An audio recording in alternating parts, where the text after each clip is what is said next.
촛불 하나가 긴 그림자를 드렸습니다. 바깥의 어둠이 방 안까지 깊게 스며들던 그 밤, 조선 후기 한양의 고택에서 홍마님은 또 한 번 긴 밤을 혼자 보내고 있었지요. 가을 바람이 처마 끝을 스치는 소리만이 그녀의 외로움을 달래주는 유일한 벗이었습니다. 18, 꽃다운 나이에 그녀는 최대감의 첩으로 들어왔으나 집안의 화려함과는 달리 그녀의 마음은 늘 적막했습니다. 너는 그저 내 집안을 빛낼 아이를 낳으면 된다. 결혼식 날 나이 지긋한 최대감이 그녀에게 남긴 첫 인사였습니다. 그 이후로 3번의 계절이 지났건만 그는 병약한 몸을 핑계로 거의 그녀의 방문을 두드리지 않았지요. 홍마님은 매일 밤 깊은 뜰이 내려다 보이는 마루에 홀로 앉아 멀리 보이는 달을 바라보곤 했답니다. 때로는 그 달이 그녀의 어린 시절 추억 속으로 데려가기도 했지만 대부분은 그저 적막함만 더해줄 뿐이었죠. 마님, 찬바람이 불어오는데 들어가시는 것이 어떠하옵니까? 몸종 매양이 걱정스러운 목소리로 물었습니다.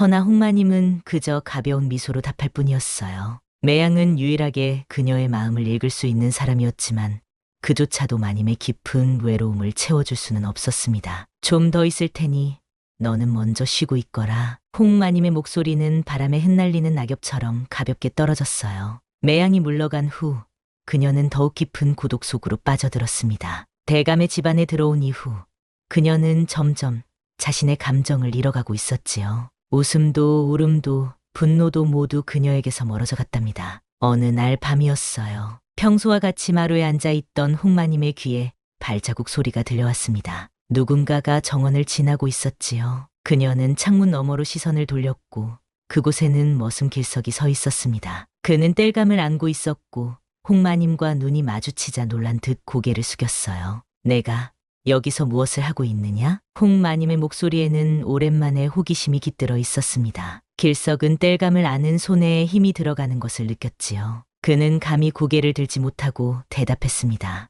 대감께서 내일 아침 일찍 나가신다 하시어 아궁이에 땔감을 미리 준비하고 있었습니다.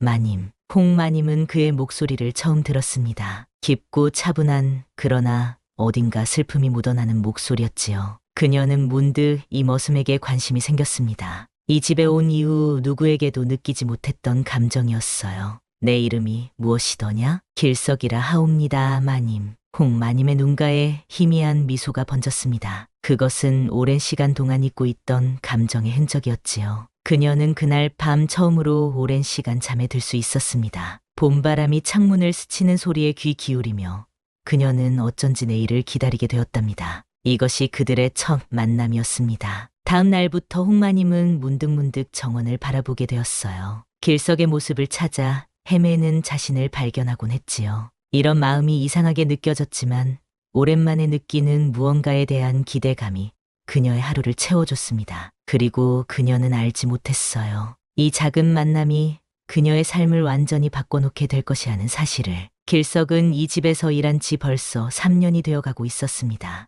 머슴으로 들어와 꾸준히 일을 했지만 양반집 마님과 눈을 마주친 일은 손에 꼽을 정도였지요. 그는 항상 그림자처럼 조용히 살았습니다. 새벽녘에 일어나 마당을 쓸고 땔감을 패고 물을 길어오는 일이 그의 하루 일과였답니다. 들에 나가 농사일을 돕기도 하고 때로는 주인 어른의 심부름을 하기도 했지요. 길석아, 너는 어디서 왔느냐? 어느 날 마당에서 일하던 길석에게 노복 하나가 물었습니다. 길석은 잠시 손을 멈추고 먼 산을 바라보았지요. 한양에서 나고 자랐습니다. 그의 대답은 언제나 간결했습니다. 더 이상의 이야기는 하지 않았지요. 사실 길석은 자신의 과거에 대해 말하는 것을 꺼렸습니다. 어린 시절 부모를 잃고 거리에서 자란 그에게 과거란 아픔 그 자체였으니까요. 하지만 그의 깊은 눈빛 속에는 누구도 모르는 지혜와 슬픔이 공존하고 있었답니다. 그날 밤 이후 길석은 홍마님의 방 앞을 지날 때마다 발걸음이 느려졌습니다. 그리고 가끔은 그녀가 마루에 앉아있는 모습을 볼 수 있었지요. 달빛 아래 앉아있는 그녀의 모습은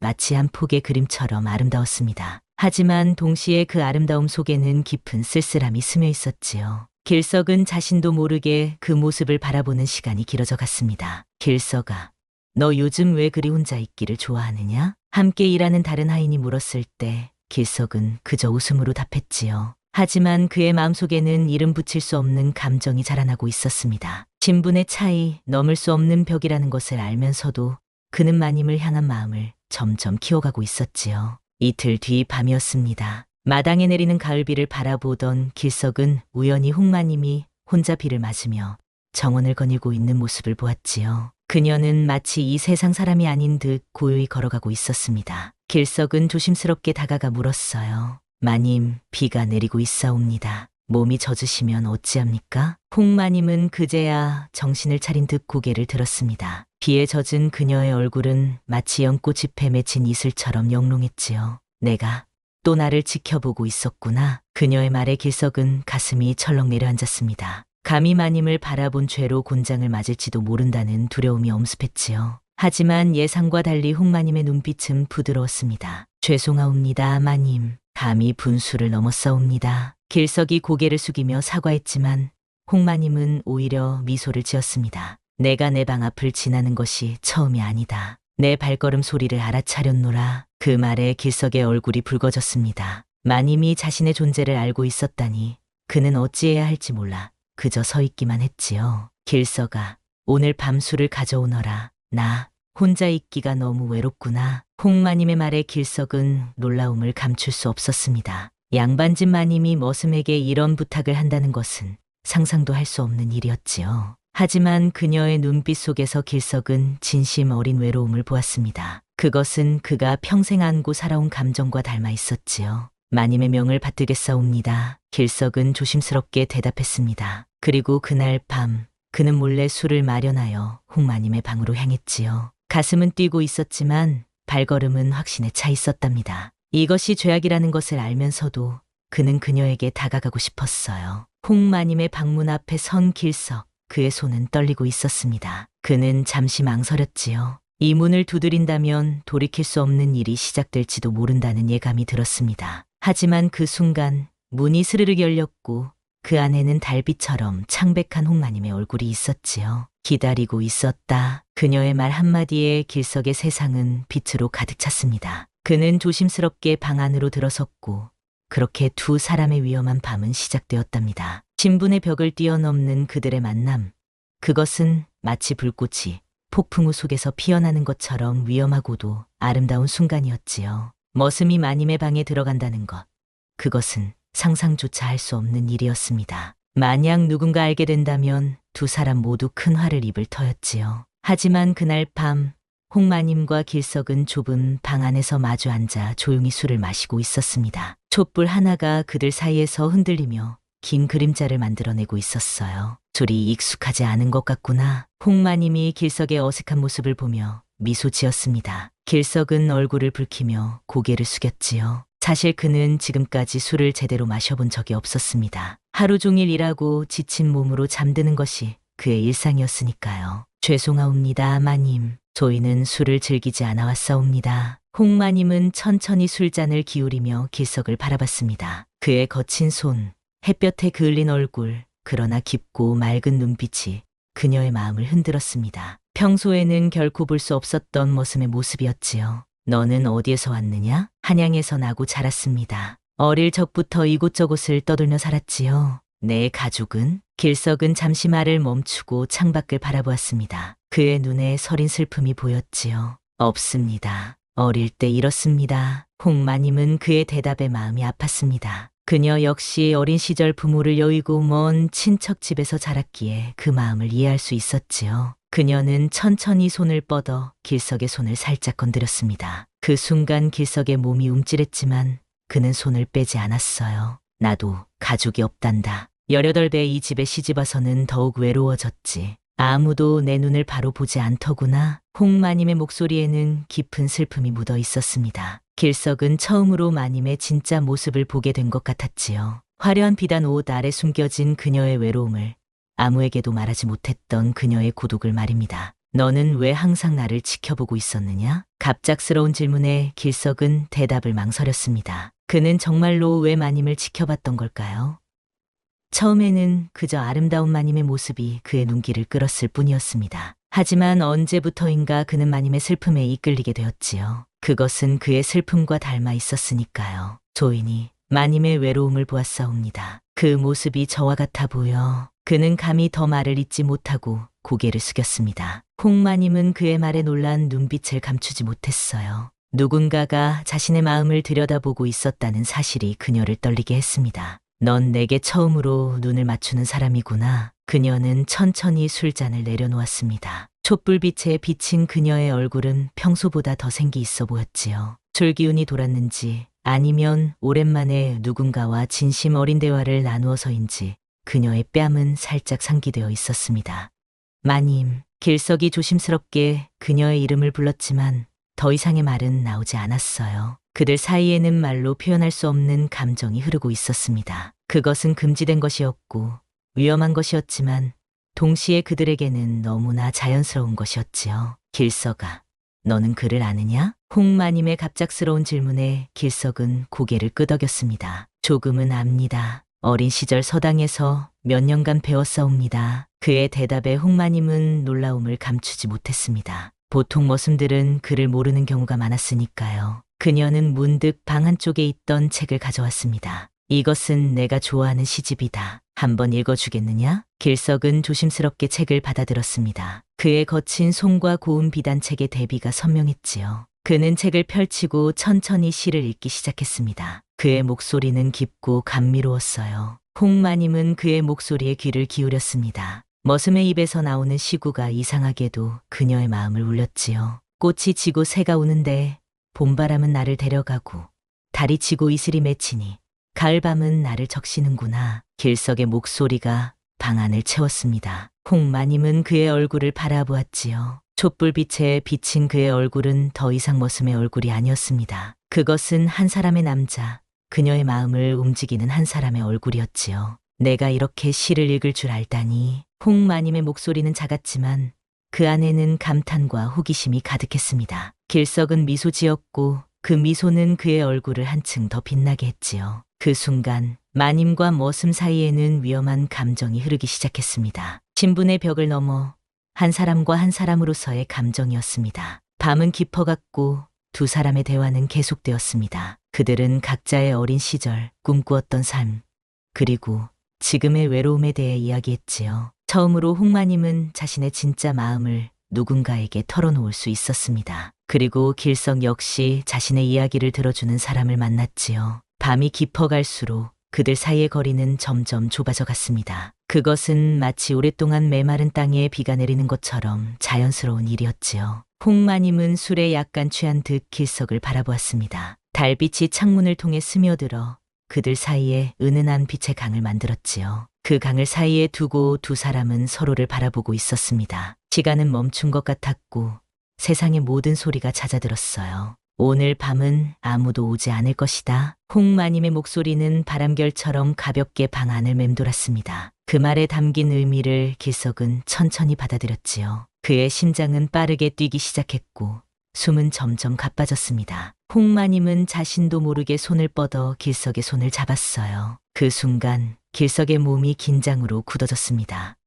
괜찮다. 홍마님의 속삭임에 길석은 천천히 고개를 들었습니다. 그녀의 눈빛은 깊은 호수처럼 그를 끌어당겼지요. 그 호수에 빠져들면 다시는 돌아올 수 없을 것 같았지만 길석은 이미 저항할 힘을 잃고 있었습니다. 한 번만 나를 안아줄 수 있겠느냐? 그 말은 마치 봄날의 첫 비처럼 길석의 메마른 가슴을 적셨습니다. 그는 천천히 일어나 홍마님 앞에 무릎을 꿇었지요. 그들의 시선이 다시 마주쳤고 더 이상의 말은 필요하지 않았습니다. 길석의 버들가지 같은 손길이 조심스럽게 홍마님의 얼굴을 감쌌어요. 그녀의 피부는 비단결처럼 부드러웠고 그 감촉은 길석의 거친 손을 떨리게 했지요. 마님, 길석의 목소리는 떨리고 있었습니다. 하지만 홍마님은 부드럽게 미소 지었어요. 그녀의 붉게 익은 석류 같은 입술이 살짝 벌어졌고 길석은 자신의 입술을 그녀에게 가져갔습니다. 그것은 마치 새벽 이슬을 머금은 꽃잎이 만나는 것처럼 부드럽고 조심스러운 접촉이었지요. 창밖에서 불어오는 가을바람이 촛불을 흔들었고 그들의 그림자는 벽에 겹쳐졌습니다. 두 사람의 숨결이 하나가 되어 방 안을 채웠어요. 홍마님의 손은 길석의 등을 감쌌고 그의 단단한 성벽 같은 가슴에 자신을 기대었습니다. 그녀는 처음으로 자신이 여자라는 것을 느꼈지요. 신분도 예법도 세상의 모든 규율도 그 순간 그녀에게서 멀어졌습니다. 길석의 손길은 바람결처럼 그녀의 몸을 어루만졌고 그것은 마치 가을날 햇살 같은 온기를 전해주었어요. 홍마님의 몸은 그의 손길 아래 떨리는 버드나무 잎처럼 반응했습니다. 그녀의 비단 저고리의 동정이 풀리고 길석의 거친 옷감이 바스러질 때 그들은 더 이상 마님과 머슴이 아니었지요. 그저 한 남자와 한 여자, 서로를 갈망하는 두 영혼이었습니다. 달빛 아래 부드럽게 떠오른 이슬방울 같은 그녀의 살결이 드러날 때 길석은 숨을 멈췄습니다. 그것은 너무도 아름다워 감히 만질 수 없을 것 같았어요. 하지만 홍마님의 눈빛은 그를 초대하고 있었지요. 그녀의 눈동자는 밤하늘의 별빛처럼 반짝이며 길석을 끌어당겼습니다. 두려워하지 마. 그녀의 속삭임은 그의 귓가에 향기로운 봄바람의 속삭임처럼 다가왔습니다. 길석은 조심스럽게 그녀를 품에 안았고 그들의 몸은 하나의 파도처럼 움직이기 시작했지요. 그것은 마치 오랫동안 기다려왔던 비가 메마른 대지를 적시는 것과 같았습니다. 홍마님의 가녀린 허리를 감싼 길석의 팔은 떨리고 있었습니다. 그녀의 향기로운 밤안개 같은 머리카락이 그의 얼굴을 스쳤고 그 느낌의 길석은 자신이 꿈을 꾸고 있는 것은 아닌지 의심했습니다. 하지만 그의 품 안에서 따스하게 반응하는 그녀의 몸은 분명한 현실이었지요. 그들의 몸이 하나가 되었을 때 홍마님의 눈에서는 눈물이 흘렀습니다. 그것은 기쁨의 눈물이자 슬픔의 눈물이었지요. 그녀는 처음으로 진정한 사랑을 느꼈지만 동시에 그 사랑이 허락되지 않는다는 것을 알았으니까요. 길석은 그녀의 눈물을 입술로 닦아주었습니다. 그의 딱딱한 방망이가 그녀의 촉촉한 동굴을 채웠을 때 홍마님은 처음으로 여자로서의 완전한 기쁨을 느꼈습니다. 길석아. 그녀의 입술에서 흘러나온 그의 이름은 가장 아름다운 시구처럼 방 안에 울렸습니다. 길석은 그녀의 이름을 불러보고 싶었지만 감히 그럴 수 없었지요. 대신 그는 그녀의 모든 것을 자신의 기억 속에 새겼습니다. 그녀의 숨결, 피부의 온기, 떨리는 목소리, 그리고 가슴 깊이 스며든 봄비 같은 그들의 결합까지. 두 사람의 몸이 하나의 율동으로 움직일 때 세상의 모든 시간은 멈춘 것 같았습니다. 바람에 흔들리는 등불처럼 그들의 영혼은 함께 춤을 추었고 마침내 그들은 함께 하늘에 닿았지요. 홍마님의 몸이 활처럼 휘어질 때 길석은 그녀를 꽉 안았습니다. 그것은 마치 폭풍우 속에서 서로를 지키려는 두 나무와 같았어요. 땀방울이 그들의 몸을 적셨고 숨결이 차분해질 때까지 두 사람은 말없이 서로를 안고 있었습니다. 홍마님은 길석의 가슴에 머리를 기대었고 그의 심장 소리를 들었지요. 그것은 그녀가 들어본 가장 아름다운 음악이었습니다. 이것이 사랑인 것이냐? 홍마님의 물음에 길석은 대답하지 않았습니다. 대신 그는 그녀의 이마에 입술을 가져다 대었지요. 그것으로 충분했습니다. 그들은 말없이도 서로의 마음을 이해했으니까요. 촛불이 다 타들어갈 때까지 그들은 서로의 몸을 탐험했습니다. 처음으로 홍마님은 여자로서 자신의 몸을 온전히 느꼈고 길석 또한 처음으로 자신이 누군가를 진심으로 원하고 있음을 깨달았지요. 그들에게 그 밤은 영원과도 같았습니다. 하지만 그 하룻밤이 모든 것을 바꿔놓았습니다. 동이틀 무렵 길석은 조용히 방을 빠져나갔습니다. 홍마님은 그를 붙잡고 싶었지만 그럴 수 없었지요. 그들은 다시 각자의 세계로 돌아가야 했으니까요. 하지만 그들의 몸과 마음은 이미 깊게 연결되어 있었습니다. 그리고 그 연결은 곧 두 사람의 운명을 뒤바꿔 놓을 터였지요. 그날 이후 홍마님은 길석을 볼 수 없었습니다. 마치 그 하룻밤이 꿈이었던 것처럼 그는 흔적도 없이 사라졌지요. 그녀는 창가에 앉아 마당을 내려다보며 그의 모습을 찾았지만 어디에도 보이지 않았습니다. 다른 하인들은 평소와 같이 분주히 일하고 있었고 아무 일도 없었던 것처럼 시간은 흘러갔어요. 매향아, 길석이는 어디 갔느냐? 홍마님은 평소와 다름없는 목소리로 물었지만 그녀의 손은 살짝 떨리고 있었습니다. 매향은 무심한 듯 대답했지요. 길석이요? 아, 그 무슨 말씀이십니까?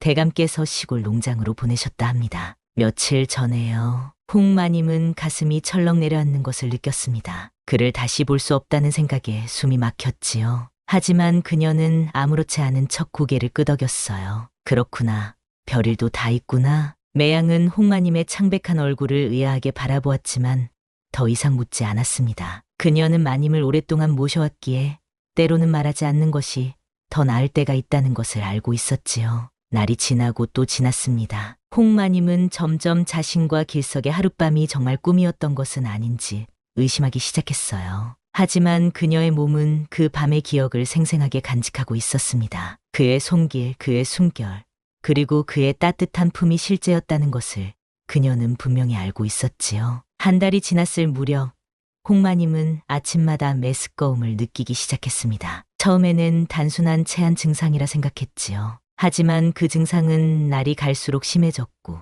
특히 아침에 더 심했습니다. 마님, 괜찮으십니까?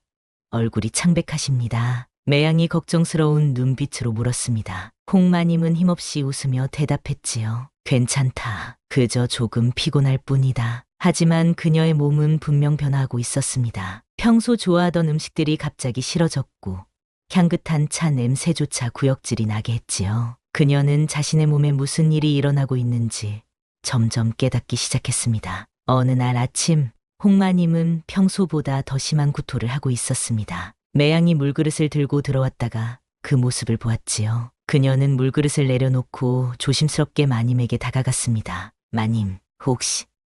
매양의 눈빛이 묻고 있었습니다. 홍마님은 그 눈빛의 의미를 알았지요. 그녀는 천천히 고개를 들었고 그들의 시선이 마주쳤습니다. 말없이도 그들은 서로를 이해했어요. 매양아, 홍마님의 목소리는 떨리고 있었습니다. 매양은 조용히 문을 닫고 마님 곁에 무릎을 꿇었지요. 언제부터이십니까? 한 달, 아니, 조금 더 됐을 것이다. 매양은 잠시 생각에 잠겼습니다. 그녀는 똑똑했고 마님의 상황을 곧 파악했지요. 대감께서는 최근에 마님의 방에 오신 적이 없으셨지요? 홍마님은 창밖을 바라보며 천천히 고개를 저었습니다. 사실 최 대감은 병이 깊어진 이후로 거의 그녀의 방을 찾지 않았지요. 그것은 공공연한 비밀이었습니다. 마님, 설마... 매양의 입에서 나오려던 말을 홍마님은 손짓으로 막았습니다. 그녀는 천천히 자신의 배에 손을 가져갔지요. 이 아이는 감춰야 한다. 그녀의 목소리는 작았지만 단호했습니다. 매양은 깊이 고개를 숙였지요. 그녀는 마님의 비밀을 지키기로 결심했습니다. 그것이 어떤 결과를 가져올지 알면서도 말입니다. 홍마님은 창가에 앉아 멀리 산을 바라보았습니다. 그녀의 마음은 혼란스러웠지요. 한편으로는 두려움이 컸습니다. 양반가의 마님이 머슴의 아이를 가졌다는 사실이 알려진다면 그녀의 목숨은 물론 가문의 명예도 땅에 떨어질 터였으니까요. 하지만 다른 한편으로는 그녀의 가슴에는 작은 기쁨이 자라고 있었습니다. 그것은 진심으로 사랑했던 사람의 흔적이었으니까요. 길서가. 그녀는 작게 그의 이름을 불렀습니다. 그가 어디에 있든 그녀는 그를 찾아야 했습니다. 아이의 아버지에게 이 사실을 알려야 했지요. 하지만 어떻게? 그는 이미 사라졌고 그를 찾는 것은 양반가의 마님으로서 쉬운 일이 아니었습니다. 매양은 홍마님의 걱정을 이해했습니다. 그녀는 조심스럽게 제안했지요. 마님, 제가 그를 찾아보겠습니다. 대감께서 시골 농장으로 보냈다 하셨으니 그곳에 있을 것입니다. 홍마님은 감사한 마음으로 매양을 바라보았습니다. 그녀는 진정한 친구였지요. 조심하여라. 아무에게도 들키지 말고. 매양은 깊이 고개를 숙이고 방을 나갔습니다. 이제 홍마님은 그저 기다릴 수밖에 없었지요. 그녀는 매일 창가에 앉아 매양의 소식을 기다렸습니다. 그리고 밤이면 그녀는 자신의 배에 손을 얹고 그 안에서 자라고 있을 작은 생명에게 속삭였어요. 내 아버지는 아주 용감하고 다정한 사람이란다. 언젠가 우리가 그를 찾을 수 있기를. 그러나 운명은 홍마님을 가만히 두지 않았습니다. 일주일 후 매양이 돌아왔지만 그녀의 얼굴은 어두웠습니다. 길석은 농장에도 없었고 아무도 그가 어디로 갔는지 알지 못했지요. 마치 이 세상에서 사라진 것처럼 그의 흔적은 찾을 수 없었습니다. 그리고 더 큰 충격이 그녀를 기다리고 있었습니다. 어느 날 아침 대감의 하인이 그녀의 방을 찾아왔어요. 마님, 대감께서 부르십니다. 홍마님은 가슴이 철렁 내려앉았습니다. 대감이 그녀를 부르는 일은 거의 없었지요. 무슨 일일까? 그녀의 비밀이 들통난 것일까? 그녀는 천천히 일어나 거울을 보았습니다. 아직 배는 티가 나지 않았지만 그녀의 얼굴에는 어떤 변화가 있는 것 같았어요. 더 환해진 것 같기도 하고 동시에 더 창백해진 것 같기도 했습니다. 마님, 몸가짐을 조심하세요. 매양이 작게 속삭였습니다. 홍마님은 고개를 끄덕이고 천천히 대감의 방으로 향했지요. 그녀의 발걸음은 무거웠고 심장은 빠르게 뛰고 있었습니다. 그러나 그녀는 양반가의 마님으로서 침착함을 유지해야 했지요. 대감의 방 앞에 선 홍마님. 그녀는 깊게 숨을 들이마시고 문을 두드렸습니다. 들어오게. 대감의 목소리가 들렸습니다. 홍마님은 천천히 문을 열고 들어갔지요. 그 안에는 최대감이 앉아 있었고 그의 얼굴에는 미소가 가득했습니다. 홍마님이 방에 들어서자 최대감의 환한 미소가 그녀를 맞이했습니다. 그것은 너무도 뜻밖의 일이었지요. 늘 무표정하고 냉담했던 대감의 모습과는 달랐으니까요. 그는 기침을 하면서도 자리에서 일어나 그녀에게 다가왔습니다. 부인, 좋은 소식이 있소. 최대감의 목소리에는 그녀가 한 번도 들어본 적 없는 기쁨이 스며 있었습니다. 홍마님은 가슴이 조여드는 것을 느꼈지요. 어쩐지 불길한 예감이 그녀를 덮쳤습니다. 무슨 일이십니까? 대감마님? 홍마님의 목소리는 평온해 보였지만 그녀의 손은 떨리고 있었습니다. 최대감은 모르는 척 다시 기침을 하고 자리에 앉았습니다. 내 의원이 방금 다녀갔소. 부인이 몸에 태기가 있다고 하더군. 그 말에 홍마님은 눈앞이 캄캄해졌습니다. 어찌 알게 되었을까요? 아직 아무에게도 말하지 않았는데 그녀는 최대한 침착하게 대답하려 했지만 목소리가 떨렸습니다. 제가 그런 말씀을 드리지 않았는데요. 최대감은 호탕하게 웃었습니다. 그 웃음소리가 방 안을 채웠지요. 하하, 몸종이 내 의원에게 말했다고 하오. 부인이 아침마다 구토를 한다고 말이오. 그래서 내가 의원을 보냈는데 과연 경사스러운 소식이었소. 홍마님은 순간 매양이 배신한 것인가 생각했지만 곧 그것이 아니라는 것을 깨달았습니다. 매양이 아닌 다른 몸종이 그녀의 상태를 의원에게 전했을 것이고 의원은 그것을 대감에게 보고했을 터였습니다. 그녀는 깊이 숨을 내쉬었습니다. 이제 내 집안의 대를 이을 자식이 생겼구려. 하하하. 최대감은 환호했습니다. 그의 목소리에는 진심 어린 기쁨이 넘쳤지요. 대감은 오랫동안 후사 없이 살아왔고 그것이 그의 가장 큰 한이었습니다. 그런데 이제 그 한이 풀릴 것이라 생각하니 그는 기쁨을 감출 수 없었지요. 아들이라면 더할 나위 없겠지만 딸이라도 괜찮소. 우리 집안의 피를 이어받은 자식이니. 홍마님은 숨이 막혔습니다. 이 아이의 아버지는 그가 아닙니다. 그녀의 가슴에 커다란 돌덩이가 내려앉은 것 같았어요. 최대감은 그녀의 침묵을 기쁨의 표현으로 오해했는지 계속해서 말을 이어갔습니다. 내일부터 의원이 매일 부인을 살필 것이오. 음식도 더 좋은 것으로 준비시키겠소. 그리고 이제부터 부인은 내실에서 편히 쉬어야 하겠소. 뜰에 나가지 말고 조용히 몸조리를 하시오. 홍마님은 고개를 들어 최대감을 바라보았습니다. 그의 얼굴에는 진정한 행복이 서려 있었지요. 그것을 보니 그녀의 가슴이 더욱 아팠습니다. 자신이 지금 어떤 죄를 짓고 있는지 그녀는 너무나 잘 알고 있었으니까요. 감사합니다, 대감마님. 그녀의 목소리는 작았습니다. 최대감은 만족스러운 표정으로 고개를 끄덕였지요. 이제 가보시오. 부인의 몸이 소중하니 조심하시오. 홍마님은 천천히 일어나 방을 나왔습니다. 문을 닫는 순간 그녀의 눈에서 눈물이 흘러내렸지요. 그녀는 급히 눈물을 닦고 자신의 방으로 향했습니다. 매양이 그녀를 기다리고 있었어요. 마님, 어떻게 되셨습니까? 홍마님은 말없이 자리에 앉았습니다. 그녀의 눈에는 깊은 절망이 서려 있었지요. 이제 모든 것이 끝났다. 그녀의 말에 매양은 놀란 표정을 지었습니다. 홍마님은 대감과 나눈 대화를 전해주었고 매양은 그 말을 듣고 깊이 생각에 잠겼지요. 마님, 이것이 오히려 기회가 될 수도 있습니다. 홍마님은 의아한 눈빛으로 매양을 바라보았습니다. 매양은 조심스럽게 말을 이었지요. 대감께서는 이 아이가 자신의 아이라 생각하고 계십니다. 그렇다면 아이를 그대로 낳으시면 됩니다. 아무도 진실을 알 필요가 없습니다. 홍마님은 매양의 말에 잠시 생각했습니다. 그녀의 말이 맞았습니다. 이 상황에서 그녀가 할 수 있는 가장 안전한 선택이었지요. 하지만 동시에 그것은 가장 가슴 아픈 선택이기도 했습니다. 그러나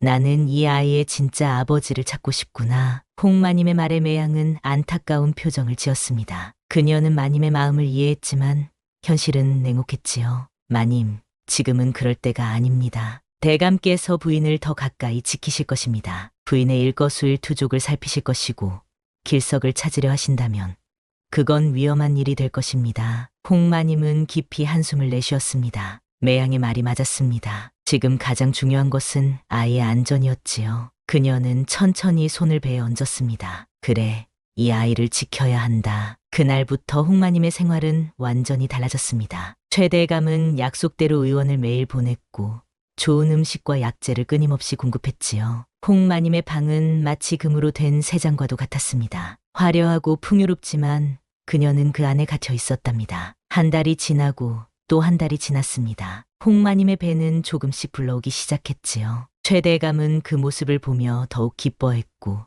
주변 양반들에게 자신의 후사가 생겼다는 소식을 자랑스럽게 전했습니다. 그러나 홍마님은 날이 갈수록 더 깊은 고독에 빠져들었어요. 매향아, 길석의 소식은 아직도 없느냐? 홍마님은 매일 매향에게 물었지만 대답은 늘 같았습니다. 아직 아무런 소식도 없습니다, 마님. 그렇게 계절이 바뀌고 홍마님의 배는 더욱 크게 불러왔습니다. 그녀는 밤마다 창가에 앉아 달을 바라보며 길석을 생각했지요. 그는 지금 어디에 있을까?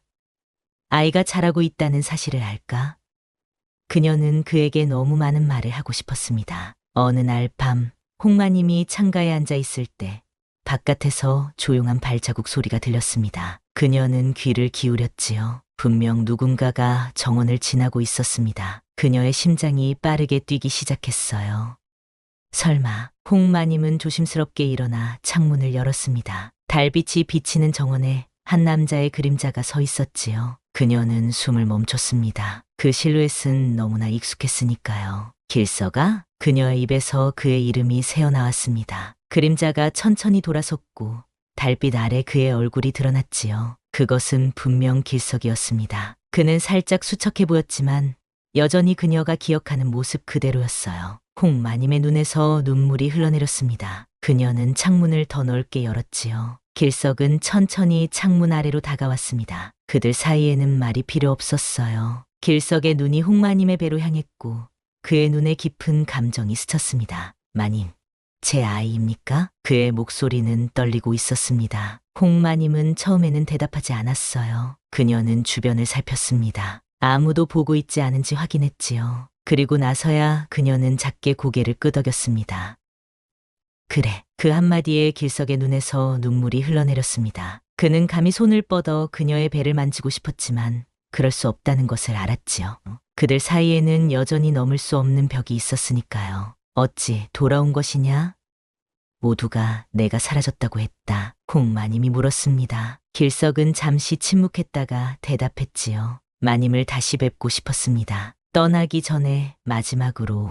마지막이라니 너는 또 떠나려는 것이냐? 홍마님의 목소리가 떨렸습니다. 그녀는 길석이 창가에 서 있는 모습을 바라보았지요. 달빛이 그의 얼굴을 비추고 있었고 그 눈빛에서 그녀는 깊은 결심을 읽을 수 있었습니다. 들어오너라. 누가 볼지 모르니. 길석은 잠시 주변을 살피고 조용히 창문을 넘어 방 안으로 들어왔습니다. 그가 방 안에 들어서자 그들 사이의 공기가 달라졌지요. 그날 밤의 기억이 두 사람 사이에 아직 생생하게 남아 있었습니다. 마님, 제가 대감께 불려갔습니다. 그날 아침 마님의 방을 나서자마자 길석의 목소리는 무거웠습니다. 홍마님은 숨을 멈추고 그의 말을 들었지요. 대감께서는 모든 것을 알고 계셨습니다. 저를 멀리 강원도 농장으로 보내며 내가 본 것, 들은 것, 모든 것을 잊어라라고 하셨지요. 그리고 만약 돌아온다면 목숨을 보전하지 못할 것이라 경고하셨습니다. 홍마님의 얼굴이 창백해졌습니다. 최대감이 알고 있다니. 그런데 왜 그녀에게는 아무 말도 하지 않았을까요?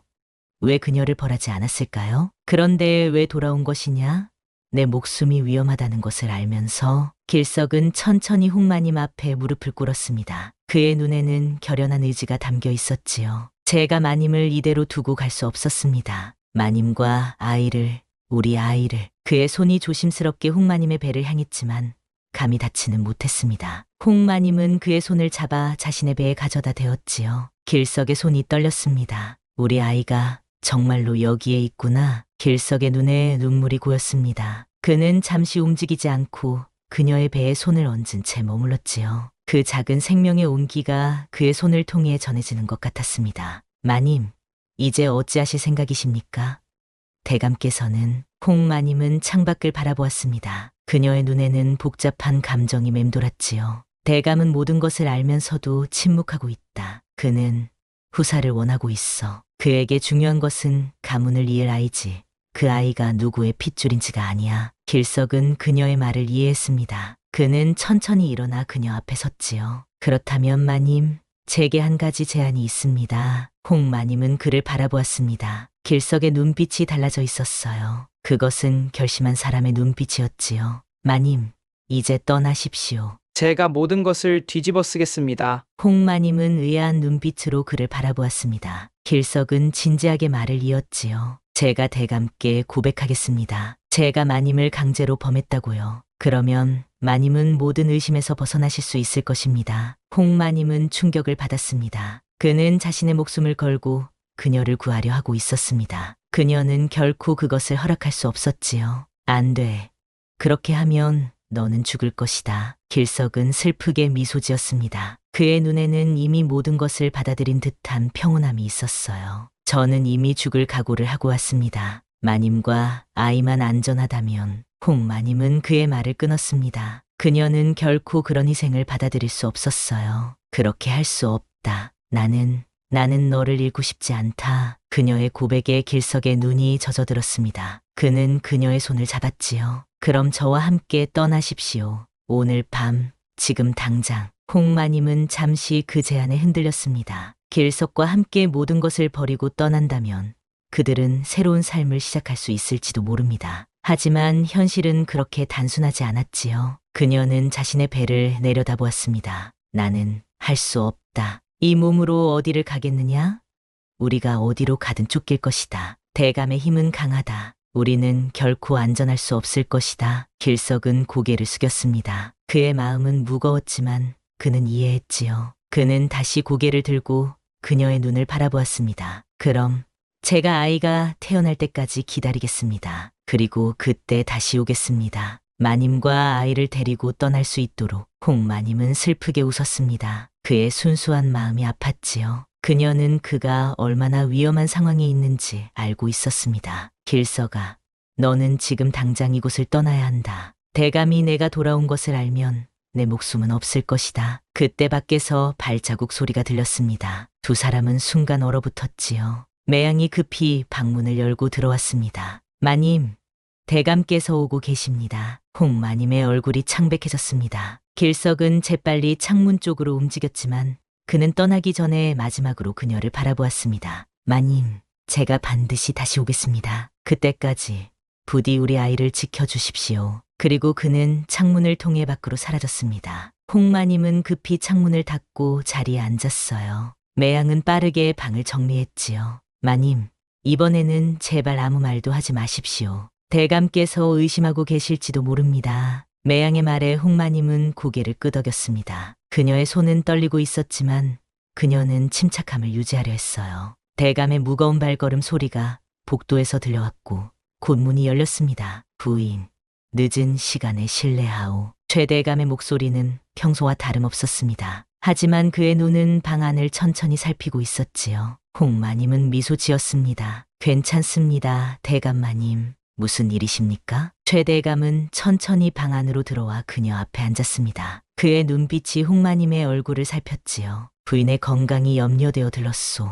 요즘 잘 지내시오? 홍마님은 고개를 끄덕였습니다. 그녀의 목소리가 떨리지 않도록 최대한 노력했지요. 네, 덕분에 잘 지내고 있습니다. 대감은 갑자기 창문 쪽을 바라보았습니다. 그는 천천히 일어나 창가로 다가갔지요. 홍마님의 심장이 빠르게 뛰기 시작했어요. 대감은 창문을 열고 밖을 내다보았습니다. 바람이 거세게 불고 있군요. 창문을 잘 닫아두시오. 그의 말에 홍마님은 안도했습니다. 대감은 다시 그녀 앞에 앉았지요. 부인, 곧 아이가 태어날 것이오. 그 아이는 내 집안의 후계자가 될 것이오. 부인이 잘 보살피리라 미소.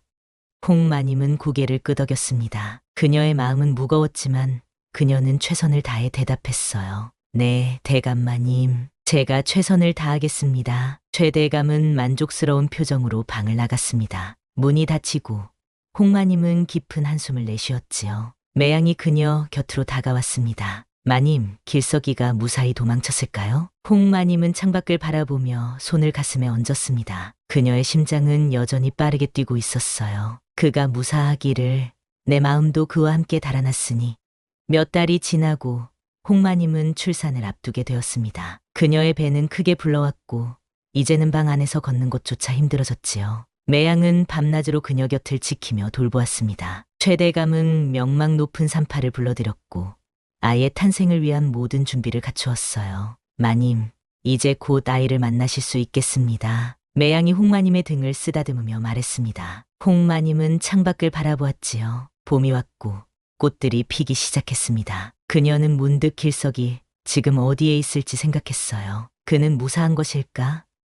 아직도 그녀와 아이를 생각하고 있을까? 매양아, 그 후로 길석의 소식은 없었느냐? 매양은 조심스럽게 고개를 저었습니다. 길석은 그날 밤 이후로 완전히 사라졌지요. 어디에서도 그의 흔적을 찾을 수 없었습니다. 마님, 이제는 그분을 잊으셔야 합니다. 아이를 위해서라도. 홍마님은 천천히 고개를 끄덕였습니다. 매양의 말이 옳았지요. 이제 그녀에게 가장 중요한 것은 아이의 안전이었습니다. 그녀는 자신의 배를 쓰다듬었어요. 내 아버지는 용감한 사람이었단다. 세상의 모든 것을 걸고 나를 지키려 했지. 그녀는 아이에게 속삭였습니다. 비록 그 아이가 아직 세상에 나오지 않았지만 그녀는 매일 아이에게 길석의 이야기를 들려주었지요. 그것은 그녀가 길석과 연결될 수 있는 유일한 방법이었으니까요. 출산의 날이 다가왔습니다. 홍마님은 큰 고통 속에서 하루 종일 힘겨운 진통을 겪었지요. 매양과 산파들이 그녀 곁을 지켰고 대감은 바깥채에서 초조하게 소식을 기다렸습니다. 조금만 더 힘을 내십시오.